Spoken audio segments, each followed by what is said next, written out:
In 2025 bied Piritum Agri Institute in samewerking met lede van Agbus Grain Silobestuur in Suid-Afrika die geleentheid aan 70 jong Suid-Afrikaners om in te skryf vir 'n kwalifikasie in graanopbergingsbestuur. Die beroepssertifikaat vir graandepotbestuurder is 'n praktykgerigte studie wat oor 'n 2 jaar periode voltooi word en jou voorberei op 'n beroep in graanopbergingsbestuur.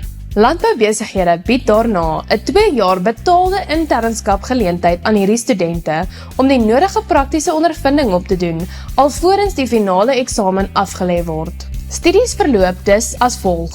In 2025 sal jy as ingeskrewe student 7 akademiese studieweke aan die Piritum kampus bywoon, gevolg deur aanlyn bestudering van die akademiese materiaal en teams-gebaseerde lektortyd. Tydens hierdie jaar handel jy die teoretiese inhoud van die kwalifikasie af. Jy sal ook die geleentheid kry om die landboumaatskappy waar jy geplaas word te besoek en meer oor die opberging van graan te leer. In jaar 2, 2026, word jy vir 10 maande by 'n graansilo geplaas vir werksplek gebaseerde leer, ten einde die praktiese komponent van die kwalifikasie en die take wat daarmee gepaard gaan te voltooi. In 2027 verander jou plasing na 'n betaalde internskap by dieselfde landboubesigheid, sodat jy genoegsame werksondervinding kan opdoen, alvorens jy die finale eksamen in die kwalifikasie aflê aan die einde van 2028. Dit was nog nooit meer bekostigbaar of makliker om beide 'n kwalifikasie en 'n werksplasing te kry in jou keuse van beroep.